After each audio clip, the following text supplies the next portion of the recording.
we are discussing SALARJUNG reforms, Mulki rules under MIR Osman Ali Khan. Telangana formation, there is one important topic always we are discussing about, that is Mulki. The word Mulki is inherently coming always in all the topics starting from this class till the end. Mulki is a word. What is Mulki? Mulki means native. So, natives fighting for their rights. This is the essence of Mulki rules. Basically, when we talk about Mulki rules, it is related to jobs. Mulkis are not deprived of jobs and non-Mulkis are getting jobs.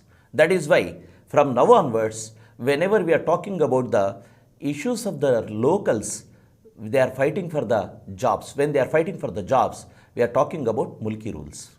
Not only now, then we'll see from SALARJUNG period to 14F, we fought for the issue of employment in Hyderabad.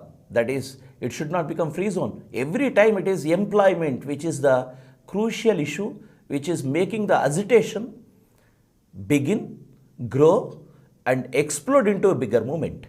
That is what the power of employment is. For jobs, for want of jobs, people fought. And Mulki rules are the rules which are providing the rights for the locals or natives, or as Mulki means in Urdu, Deshi, ante ye desham. Mulk is the country. Mulki means the countrymen, that is locals, people of the country. This is Mulki. So in this topic, we will be discussing about the various aspects. What is happening under the earliest regimes, earliest periods of our Telangana history. Telangana formation paper, we are not discussing starting from Shatavahana or prehistory. Telangana formation paper, we are discussing from the Asafzahi period. Why we are talking Asafzahi period in the beginning? Why not we are talking about something else? Because we are dealing with the issues and problems of a modern state. What do you mean by modern state? We are talking for a separate state. State or Rashtra.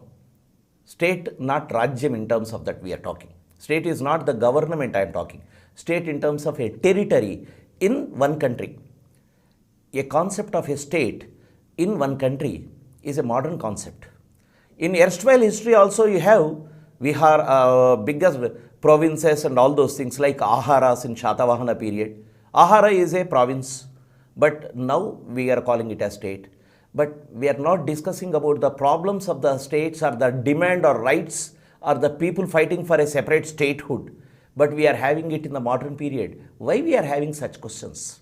It is because the modern concept of rights for the people, right of self-rule, is a democratic aspect which is getting unveiled in the latter half of 19th century, that is post 1850. Gradually modernity is creeping into the state and you are having a question of rights of the people, rights of the natives for employment. That is why when we talk about Telangana formation paper itself is the paper about the rights of Telanganites. So here, today we are discussing about the rights of the Telangana people or the people under Hyderabad state, under Nizam rule, about employment. What were the problems, issues and the deliberations or organizations which are coming into existence? So, the first and foremost, let's see the topics which we are going to deal. Administration in Hyderabad princely state and administrative reforms of SALARJUNG and origins of the issue of Mulkis or non-Mulkis. Then second topic is employment and civil service rules under MIR Osman Ali Khan, that is the 7th Nizam. Nizam's Firman of 1919 and definition of Mulki, establishment of Nizam's Subjects League known as the Mulki League 1935 and its significance. This is the topic we are going to deal today. So first of all, let me talk about SALARJUNG, a person who has brought modernity into Hyderabad state. What do you mean by modernity? SALARJUNG, a diwan under a feudal king, but still I am talking about the modernity. 1850s is the period when you are getting all the changes into your social structure, political structure, economic structure. And if you take the 1857 as a cut point in Indian history, that is first war of Indian independence, or his British historians called it or diminished the real prestige of the whole movement as Sipai Mutiny. And 1850 to 57 are the tumultuous years or the simmering years when changes are happening. During this period, SALARJUNG is becoming the Diwan of Hyderabad state. SALARJUNG original name is Mir Turab Ali Khan. He became the Diwan, that is the Prime Minister, in 1853 and was there in power till 1883. Means 3 decades of service to Hyderabad state as the Diwan. He served under 3 Nizams. One is Nasir-ud-Dawla, Afzal-ud-Dawla, Mir Mahbub Ali Khan. And these 2 people, first people, Nasir-ud-Dawla and Afzal-ud-Dawla, these people were witnessing a great change, that is 1857. Nasir-ud-Dawla was on his deathbed when changes are happening, and Afzal-ud-Dawla is getting into the power, getting into the seat during this period. And Mir Mahbub Ali Khan was a small boy when SALARJUNG won, that is Mir Turab Ali Khan, already completed his 20 years of service in Hyderabad state. So 3 Nizams were served by SALARJUNG 1. Importance of SALARJUNG 1 in Hyderabad history is SALARJUNG has brought in reforms. When we speak of SALARJUNG reforms, why reforms? This is the question. The background of reforms, Hyderabad state was impoverished, indebted, and completely surrendered politically, economically to British company. Why? Starting from 1800, I am just briefing the background. 1800 onwards, you have this change. First, subsidiary alliance is the treaty. With the subsidiary alliance treaty, British has established its power over Hyderabad state. Since then, lot of things were happening in Hyderabad state. I am not going into those details because that is part of the Telangana history in detail. But impoverishment of Hyderabad state became a bigger thing by 1850s. By 1850, Hyderabad state completely broke down, and Nizam has to mortgage lands, jewelry to pay the salaries of the employees. That was the condition at this juncture. At the same time, not only this, the territories of Nizam like Berar, Raichur were taken away by British because of non-payment of debts. In this background, in this period, at this juncture, SALARJUNG 1 is becoming the Prime Minister. SALARJUNG 1, nephew of erstwhile Prime Minister Diwan, that is Mir Alam, and coming from an aristocratic family, having understood the intricacies of the administration, since he served as Talukdar of Medak already, he knows how the revenue administration functions, and all these things added to his experience, and when he became the Diwan, he is the one who is bringing the reforms. These reforms has 2 edges. Reform, when you are talking about reform, this is to consolidate the state, consolidate the Nizam's state, economically, politically, administrative-wise, everything is getting consolidated through reforms. For that, he has established a thorough, perfect, systematic administration structures so that the reforms can be taken up on a big scale. And these reforms, always remember, when you bring a reform means a change. You are bringing reform in a field, in a particular field, means it is opening up gates for change. All these reforms have opened some gates, and those gates are taking Hyderabad state into modernity. That Hyderabad state entering into a new phase till 1850s, you don't have much of the development in terms of modern things. But post 1850s, all the developments we talk about, like railways, communication, education, all these things, mining or new hospitals, all these things are coming after 1850s only. This is not in isolation. Actually, these changes are happening in tune with the British India. Outside Hyderabad state, the changes are happening. Here, the agent of change in Hyderabad state is Mir Turab Ali Khan. Some people just In an isolated way, think about SALARJUNG and says that his reforms are great. You shouldn't see anyone's reforms in isolation. These things are happening in tune with the happenings in the surrounding areas. Everything has interaction with the other. That is why, because SALARJUNG is also very close to British. Then what is happening in British India is also being taken up in Hyderabad state. It is not copying, but it is taking the best things about administration, best things about the consolidation of state, he is taking up. That is the basis and that is the background of SALARJUNG reforms. When I talk about SALARJUNG reforms, immediately the issue of Mulki also come in. Why Mulki has to come in when we talk about reforms? Simple principle, this will flow into the class further. I am explaining the basic principle. When you bring in reforms, you are dealing with the changes. When you want to implement those reforms, you will appoint some people.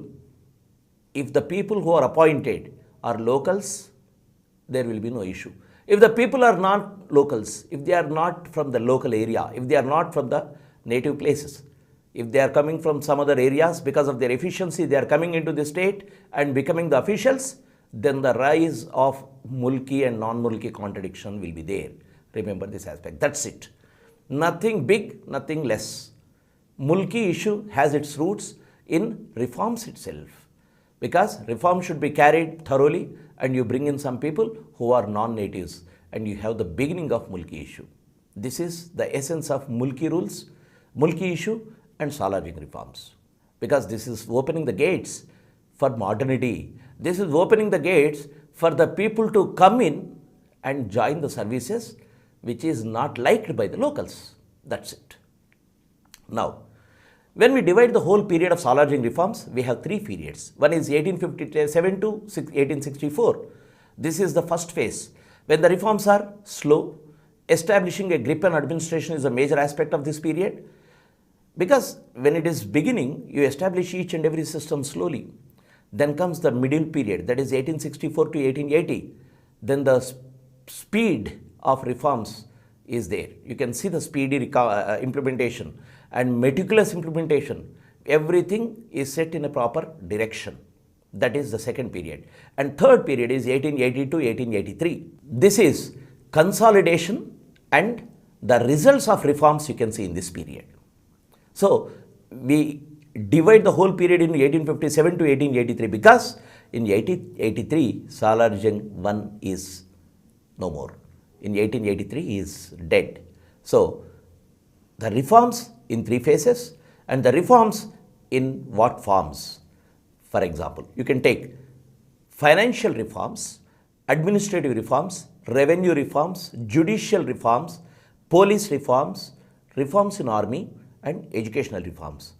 Every reform has its impact on the society. Every reform is interlinked with another reform too. For example, when I talk about revenue reforms, we need employees.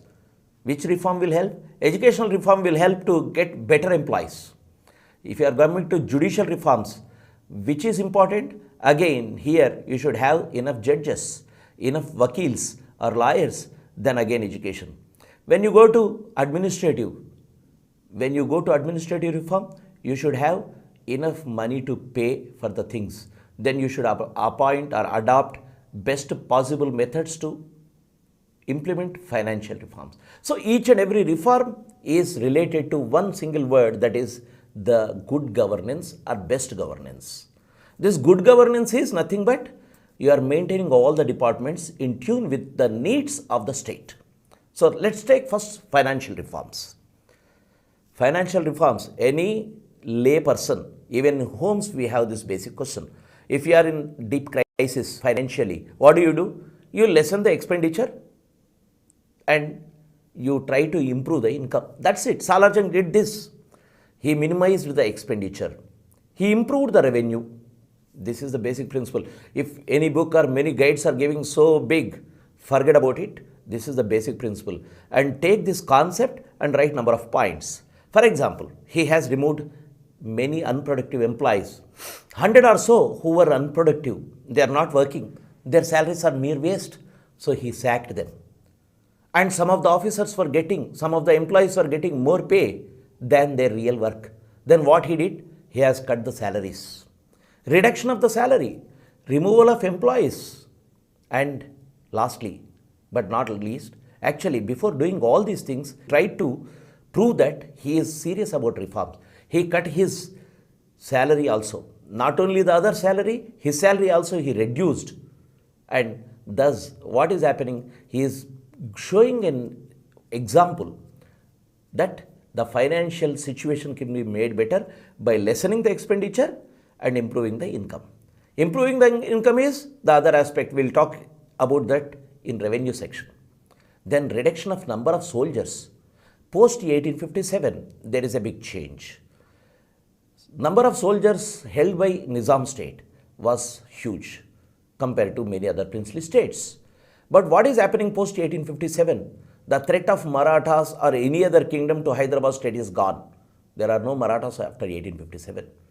By 1857, whatever the Peshwas or other rebels who were fighting British were completely subjugated, and Hyderabad state became a princely state, and India became the colony, direct colony of British Crown. In this background, you don't need number of soldiers. So he reduced the number of soldiers, thus lessening the burden on the exchequer. So this is financial reforms. Then comes administrative reforms. For anything, if a state has to be strong, the whole administrative structure should be strong.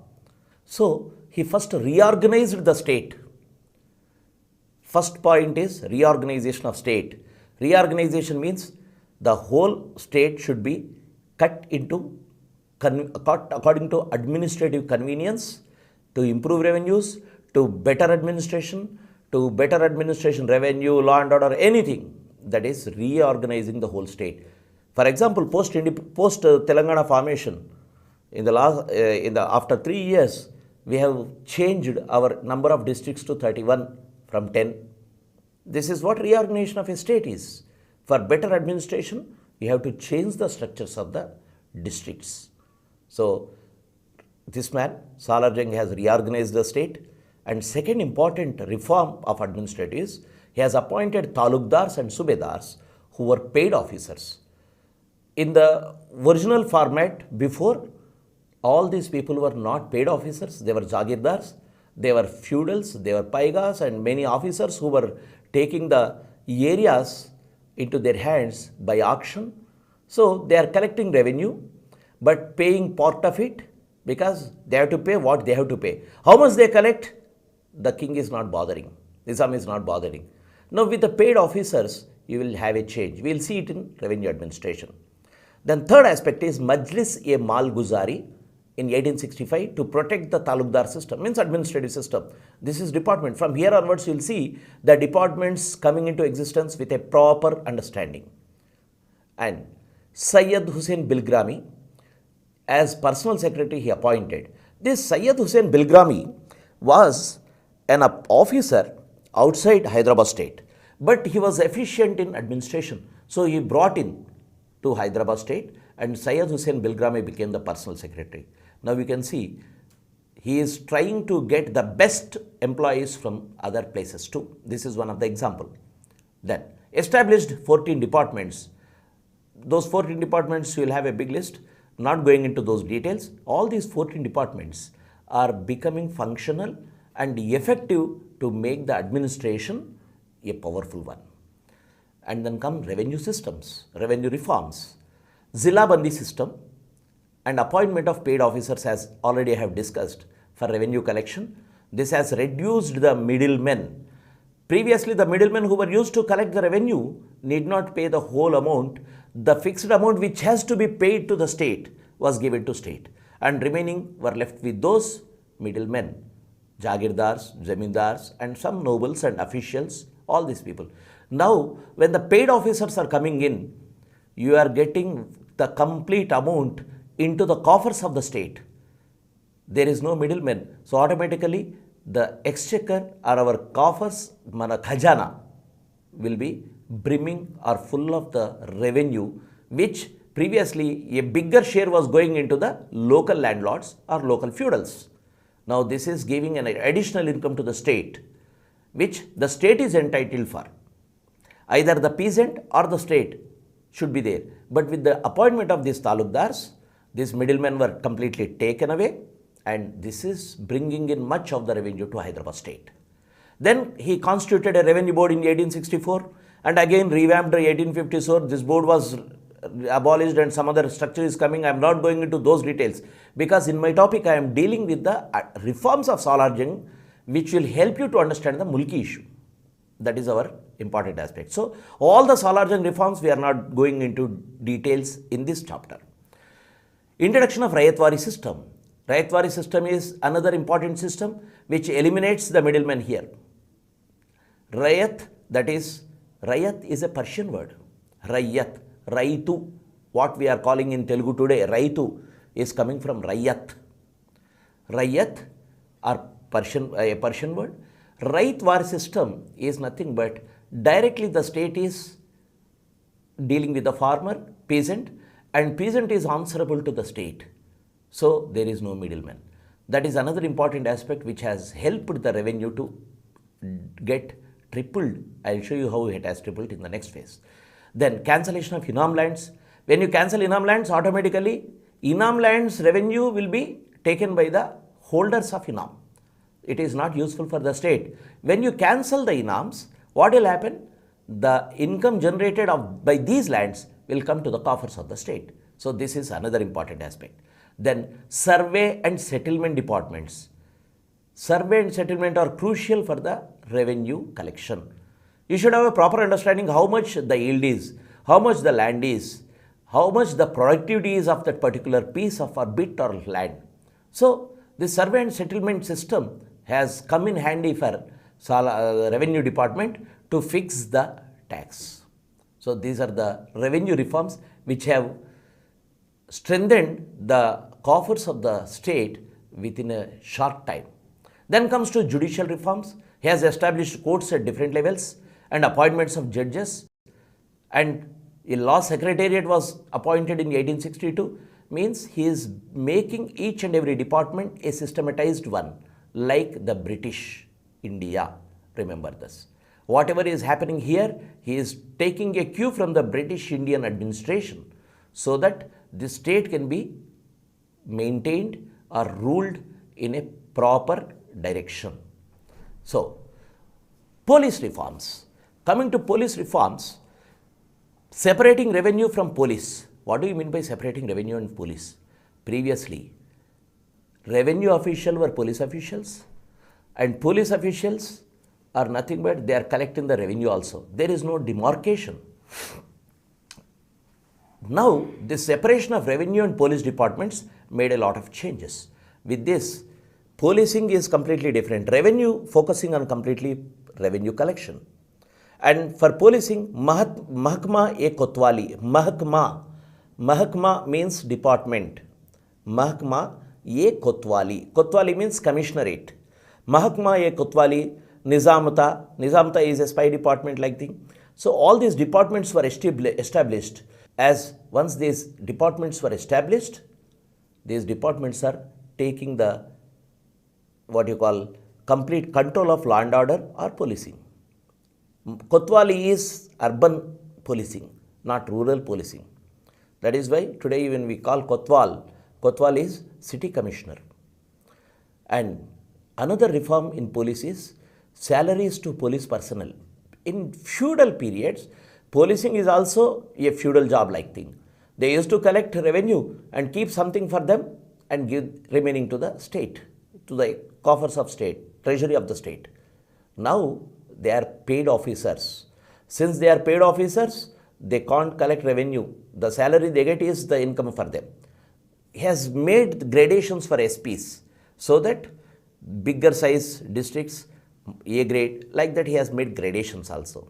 And police were not given jagirs or inams from this period onwards, making them just paid officers, making the force of police as thorough, professional, law and order policing department, not a feudal army. That is the essence of it. Then, transport reforms. Railways, Chanda railway scheme has opened up lots of things. or railways introduced into Nizam state has opened up a new world completely. For jobs, many people are coming in, pouring into Hyderabad state. This is another reason for the Mulki. Though these people are coming for some other employment, but their children will be fighting for the posts. That is why Mulki issue has its roots in all these changes. Developing communication, telegraphs, all these things are part of the reforms of communication. Then comes educational reforms. Establishment of schools and colleges which brought in modernity and produced educated youth who can serve the state. We will see how this has impacted the Mulki movement in the latter stage. But once there is an educational institution, once there are schools and colleges, the products of these educational institutions will come out after graduating and they will be in search of jobs. Thus, now the contradiction, whether they get it or not, will lead into the Mulki contradiction. So, educational institutions definitely contributed for the growth of number of educated and the issue of Mulki. Then comes, we will talk about a brief historical account. That is this Mulki issue a beginning one, or it has lot of background, means much older than Hyderabad state? Yes, it is much older. Historically, this Mulki issue was very much old. It dates back to Bahmani period, when under Bahmani period, non-Dakkanis means those who are not in Dakkan at the time of this contradiction, Muslim or the army or the elite who are in Dakkan, already established in Dakkan. This is one group. The second group was those who are coming into Dakkan just immediately when a change is there, or when a king is bringing that man into his kingdom. For example, you take the case of Muhammad Gawan, who was brought into Dakkan and his seat was Bidar. A Bahmani king ordered, or he was trading with him. A trader from Persia is becoming a prime minister, and all the locals did not like it. That is why from Bahmani period itself, there is a contradiction known as Mulki and non-Mulki. So, Mulki issue dates back to Bahmani period, but it is not directly linked with our Telangana movement, because this is of early medieval periods. And the people who are fighting for rights of Mulki or non-Mulki are not ordinary people. These people are fighting for their pride place in the court or army or in the administration. So they had a huge big fight, and the fight was so intense under Bahmanis that the people in Bahmani kingdom were divided, and both were doing conspiracies. When the conspirators, Dakkanis are conspirators and powerful, if they are ready to convince, or if they are convinced they could convince the ruler, Afakis will be killed. If Afakis are strong, Dakkanis will be killed or retrenched. That is how the contradiction in Bahmani period itself started, and Muhammad Gawan was the victim for this contradiction. Muhammad Gawan was killed, though he was an efficient administrator, a great educationist, and his library is one of the finest of medieval periods. He brought in education into Hyderabad state. All these things are there. Still, since he was an Afaki and he was leading a group of Afakis against Dakkanis, he has to lose his life. He was hanged. So this is the history of Mulkis much before, that is early medieval period under the Bahmanis. Later, we will have the contradiction flowing in Asafzahi period also. We have seen the contradiction during Bahmani period, that is Dakhani versus Afaki. Come to Asafzahi period, post 1857. Post 1857, there is a huge change in this area. What is happening? In 1857, in many of the principalities, many of the princely states who were fighting against British, the soldiers lost their jobs. They were worsted. They were rebels. So they will not be in the British army post 1857. So in this process, many Muslim non-Mulki soldiers came in from north. Those areas like Audh, in English we write O-U-D-H or A-V-A-D-H, Awadh. Awadh means Lucknow, Bengal, Delhi, Murshidabad, etc. All these areas, the rebels who were in the armies of the natives, armies of the native princes, who rebelled against British, even in British period. So all these people were pouring into Hyderabad state, coming into Hyderabad state because you have employment here. Why they are coming into Hyderabad state? Because those Muslim non-mulkis, because this is ruled by a Muslim ruler and the language is also Persian official language.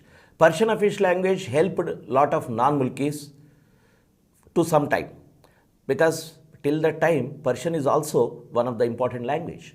So a ruler, Muslim ruler, and not contradicting lot of things of the princely states. Though he supported British in 1857, he is not contradicting with many states. So automatically the soldiers are coming into this period.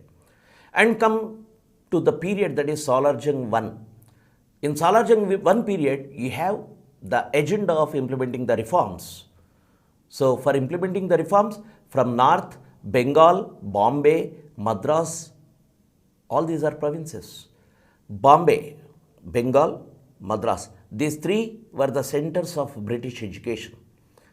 British is trying to implement all the reforms and they were already entrenched into this soil through their forts administration. So you have trained personalities, trained persons, trained people with some experience in British, and they were also being taken into SALARJUNG's period, SALARJUNG's regime, because he was very close to British. He never hesitated to opt for the services of the non-mulkis to implement his reforms agenda. Thus, you have a lot of Kayasthas and Khatris also coming into Hyderabad state. Kayastha, you know who is a Kayastha? For example, you take that surname like Srivastav, Nizam, Mathur, all these are Kayastha subcastes. So Kayasthas were coming into Hyderabad, and these people were coming into administration of Hyderabad state. And Khatris, this is another North Indian subcaste group which is coming. Today we have Dharmavant College in Old City. That Dharmavant College was started by the Khatri group, Khatri caste group, Khatris. This is a North Indian caste. So, apart from this, we have another group of people who are bringing the people from outside into Hyderabad state. That is Sir Syed Ahmad Khan, the founder of Aligarh Muslim University, who started Aligarh Muslim University, we call it in the latter period, but it was known as Madarsatul Uloom in Aligarh, and he was also the advisor of SALARJUNG. When SALARJUNG is having such a great advisor, very interesting, SALARJUNG and Sir Syed Ahmad Khan, both have one thing in common. Both are from the background of feudalism, but they are for the reforms. They are for the change. Sir Syed Ahmad Khan is bringing the change in Muslim society through education. That is why Mohammedan Anglo-Indian schools he is starting. He is starting Aligarh Muslim University to help Muslims to get educated in a modern way. The same person is the advisor of SALARJUNG. So definitely SALARJUNG is asking him to associate with the reforms, and he is also bringing many civil servants into Hyderabad state. So one section is from this one. Then Aminuddin Khan, another aide of SALARJUNG, another advisor of SALARJUNG, he also brought in many non-mulkis into Hyderabad. So what is happening in this entire period? Reforms is the major agenda. Whoever is fit to implement reforms will come into Hyderabad state. This is the what you call brewing contradiction in Hyderabad society. They are being called in for services, but they are not completely given a free hand. SALARJUNG was sharp enough to curtail some of the aspects about non-mulkis. He restricted the interaction with the mulkis, especially the nobles and jagirdars and all those things. Because when the non-mulkis officials who are appointed in the state are interacting with such officials, and definitely in that process, non-mulkis are getting strengthened and taking the advantage of backwardness of mulki jamindars, they were ordering them. So all these things SALARJUNG noticed, and they were curtailed of interaction. They can't meet the nobles easily. They were looked as purely some employees. Non-mulkis were not given the jagirs or titles. If you give Jagirs and titles, what will happen? They will grow strong. So it was not done. Political affairs in the Diwani were allocated to Mulkis. Then appointed a Tamil Vakil in his court to represent him in British. Like this, he was taking lot of changes so that non-Mulkis will not get undue advantage of being replacing Mulkis. And he opposed one thing for sure. Non-Mulkis were forcing him to make Urdu as the official language. And he was not ready to do it. He was reluctant to it, even opposing to do it vehemently. Why? Because when North Indian Muslims were proposing to change Urdu, it is for the disadvantage of locals. Till then, advantages were being taught in Persian. And North Indian Urdus were taught in Urdu. That will become an advantage for them. That is why he was opposing Urdu till his last breath. In 1868, in the last days of Afzal-ud-Dawla, a Firman was issued to appoint only Mulkis in all the departments. Because by 1868 itself, you can see this was made by SALARJUNG. By this time, non-Mulkis are occupying lot of plum posts. They were dominating the scenario. So that is why SALARJUNG took a strict attitude, measure against them. He tried to use the services of non-Mulkis. What for? To train the locals and send them back or grow the number of Mulkis in administration. But it was not done to a larger extent. That was the tragedy. Reforms in education was also aimed at making the successful, making the confident civil servants for Hyderabad state, educating and orienting them. That was the aim of educational institutions. So that was the attitude of SALARJUNG about the reforms and Mulkis. Now we are talking about Mir Mahbub Ali Khan's regime, that is Mulki issue. SALARJUNG too was the Diwan of Mir Mahbub Ali Khan, son of SALARJUNG I. Urdu was replaced by Persian. And by this time, the importance of non-Mulkis grew to a large extent. 1885 civil servants list, Mulkis were 246, non-Mulkis 230, almost equal. And who were the non-Mulkis? Hindustanis. Hindustani means North Indians, Madras people, Bombay, Europe and some other countries. These were the civil servants of this period. So these civil servants were completely dominating the scenario. If we take the percentage of share in their salaries also, you can see in the PowerPoint, like 58% was grabbed by non-Mulkis and 42% for Mulkis. One Karen Leonard has worked a lot on this Mulki issue and Hyderabad politics of this period. In that in detail she is explaining things, what is happening with Hyderabad state. In all the departments, non-Mulkis were dominant. And 1893, come 1893, Khanun Chaye Mubarak Nizam, he has pointed out the problems in the present system. And he has brought a new scheme of his reforms. So remember this date, 1893, Khanun Chaye Mubarak Nizam. This is very important as this is the stamp of Mir Mahbub Ali Khan in his reforms. He was opposing SALARJUNG II, but in the beginning year, SALARJUNG II could do whatever he wanted. Within a short time, he fell out of favor. 1886-94, non-Mulki's percentage rose from 48 to 66. You can see the data. Then papers like Hyderabad Record, the Muhammadin, Ilahi Baksh, all these things are reporting on Mulki news. Mulkis, what they are thinking, what non-Mulkis are thinking. Among these papers, this Ilahi Baksh was the paper which is in support of non-Mulkis. And they were belittling the Mulkis, saying that for a better administration, where can you find an efficient Mulki in Hyderabad? It means they are very clear that efficient Mulkis are not there in Hyderabad, they have to be brought in from outside. The same thing Andhras repeated in the latter phase. Telangana people were not capable, so they are coming in. This is the propaganda they were doing. So this is important about Mir Mahbub Ali Khan periods data. And Rai Balmukund, because of the educational institutions changing or becoming bigger ones, Rai Balmukund was the first Mulki graduate in 1885. He did his studies from Madras and he became an officer in Nizam's court. At this point of time, the contradiction was between two types. The contradiction is of two types. One is Mulki Muslims versus non-Mulki Muslims. Mulki Muslims, non-Mulki, it is among the Muslims itself. Second thing is Hindus versus Muslims. Mulki Muslims are not liking non-Mulki Muslims grabbing the lion's share in jobs. If you take the whole population according to religion, most of the jobs are taken by Muslims and not Hindus. So automatically Hindus have the grouse over the Muslims. And in this background, in this period, you can see there were a lot of things going on in Mulki, as I have talked about the paper reportings. And in 1901, Maharaja Kishan Parshad, he was the descendant of Todarmal. Todarmal was the revenue minister in Akbar's ministry.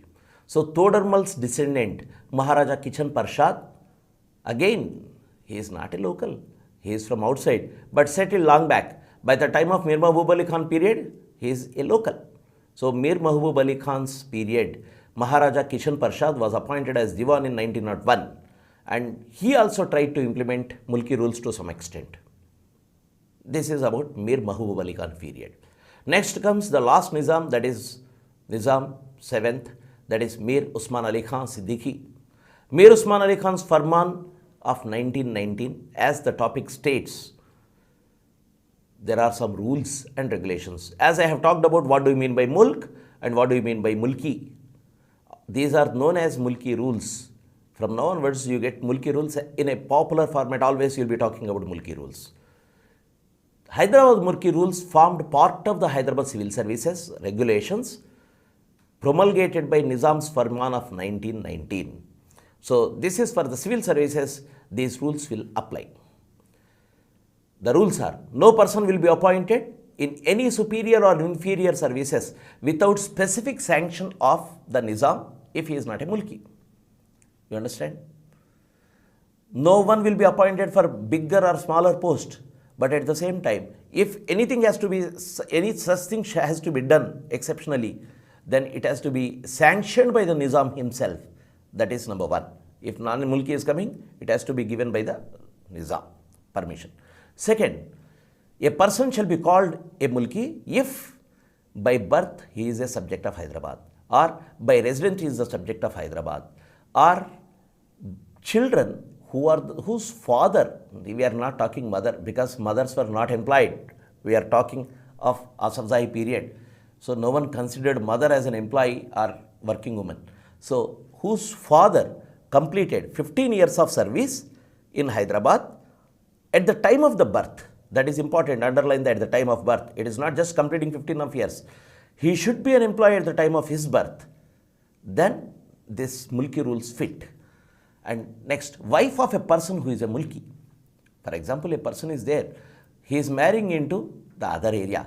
For example, Nizam state is there, in the border you get married to someone in the side by areas. Then what will be the status of that woman? She will be a Mulki because she is your wife. This is the person. Then a permanent resident for at least 15 years and declare before the magistrate that he will not return to his native place after retirement. This is to fix that we will do our jobs and meanwhile our sons will become officials and we go to our native place. This Osman Ali Khan is curtailing. So you have to give a declaration that I am not going back to my native place. Then only you will be a Mulki.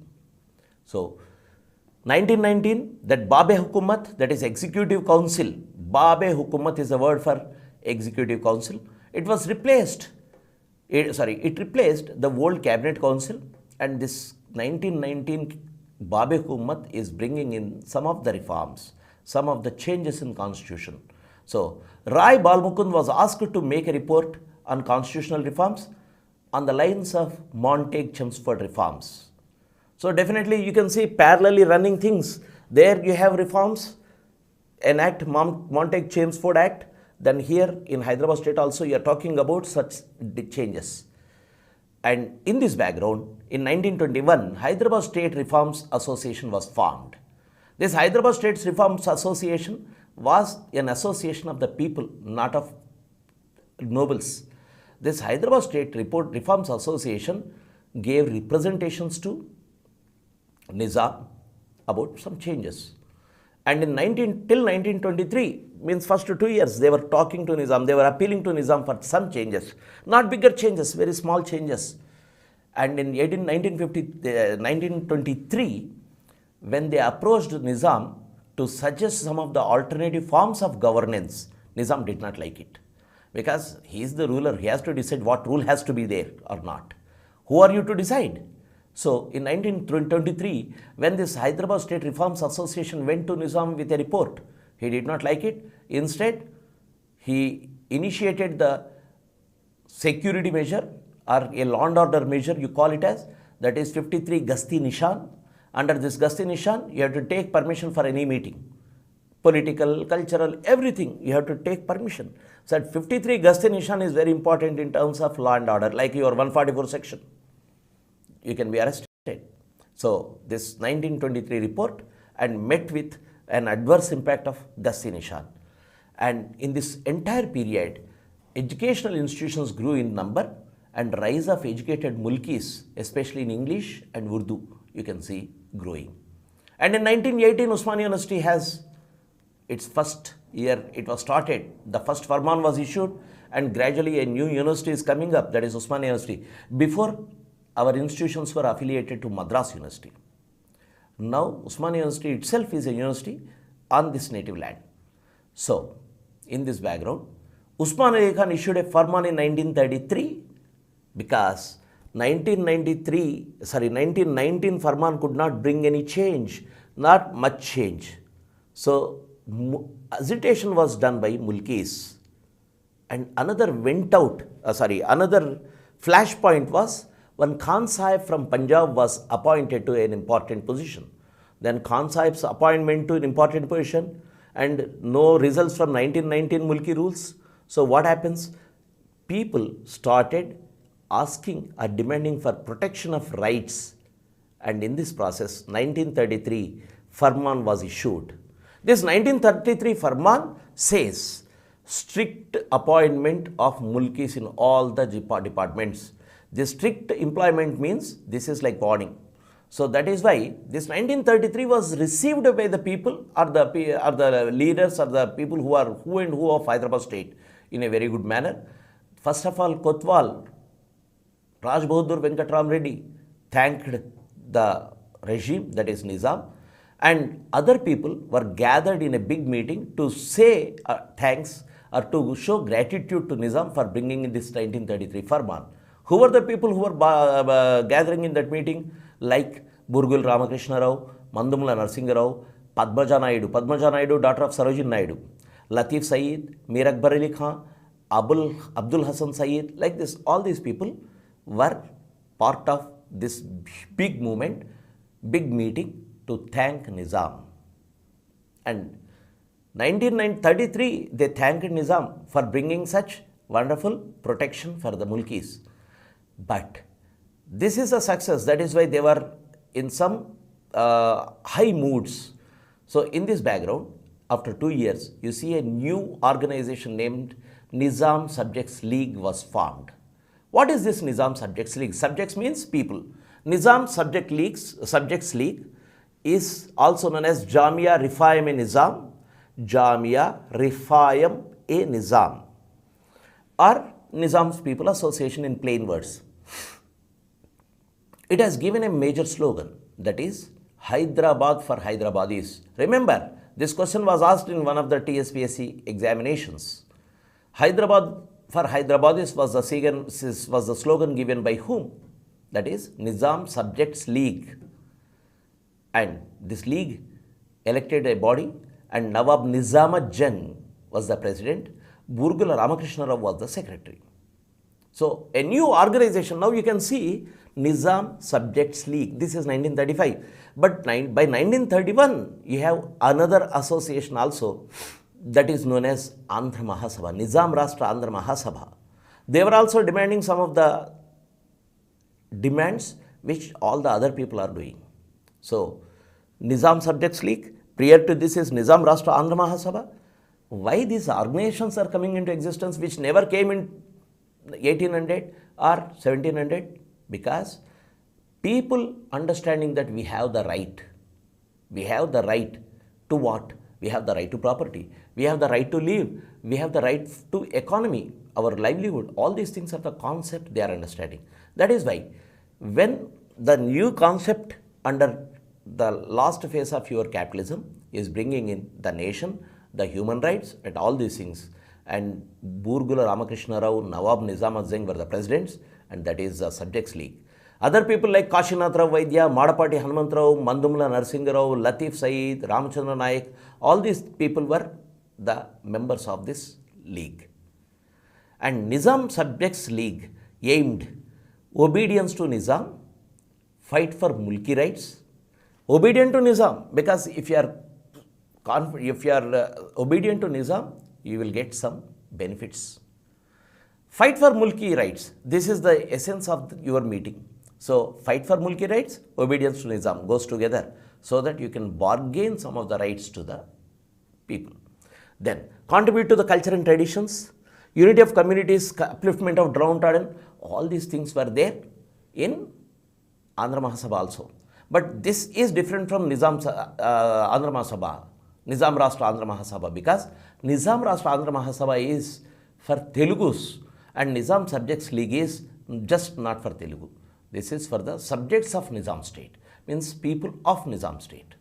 So, this Nizam Subjects League appealed for a responsible government, and before this appeal also, when they approached Nizam for all these demands, Nizam has appointed a committee known as Aravamudu Iyengar Committee.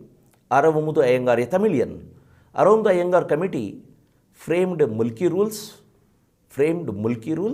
and these Mulki rules were under implementation. But the word responsible government was not liked by Nizam. That is why this appeal of responsible government could not find a huge response at this point of time. At the same time, the league was dissolved in 1939 because the Muslims who were into this organization were moving to Majlis MIM, Majlis Ittihadul Muslimin.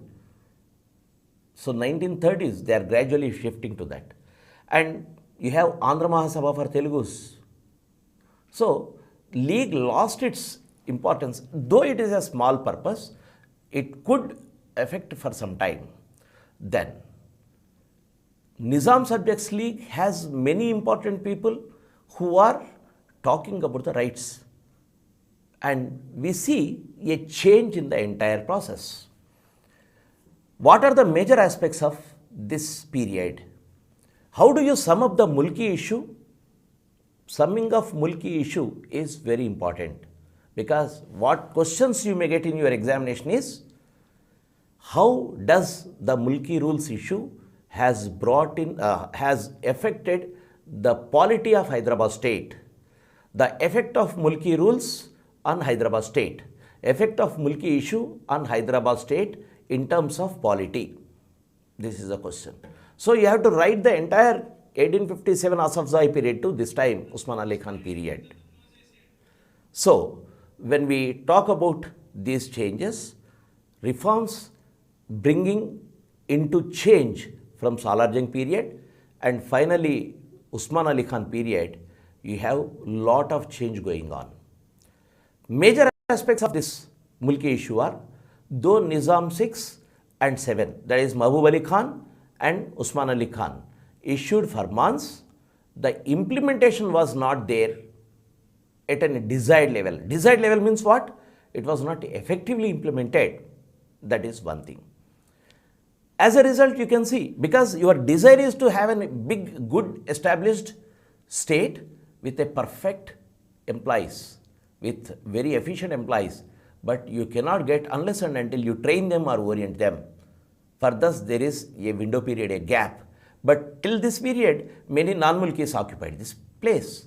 That is where non-Mulki issue has started. So, this is the first point. Though Nizam 6th and 7th issued firmans, implementation was not at the desired level. And next, raising the issue of mulki rights is very, very interesting aspect. That is, this is the first step in the feudal country in terms of a democratic aspiration.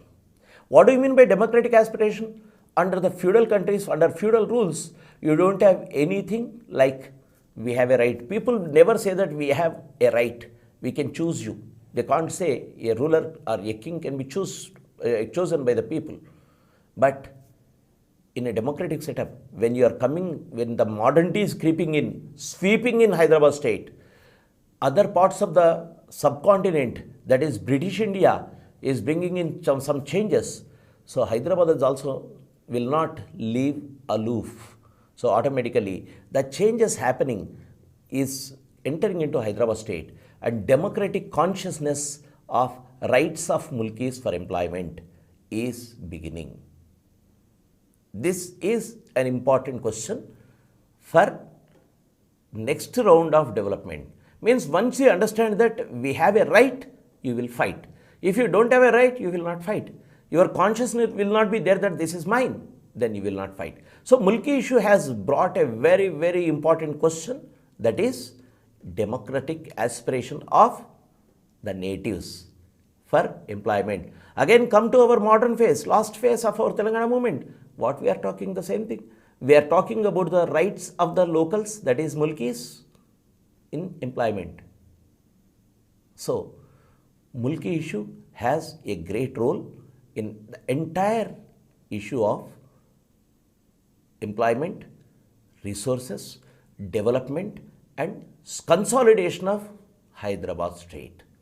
In your examination, as I said, I repeat, you may get a question, a descriptive question, long question, need not be too long, need not be too short. Like in UPSC, you have mixed questions, different number of marks. So the question can be asked, explain the importance of mulki rule in shaping up the polity of Hyderabad state. I repeat, explain the importance of mulki issue in shaping up of the polity of Hyderabad state. So in the next class, we will be taking up a fresh topic after this mulki. What are the changes happening?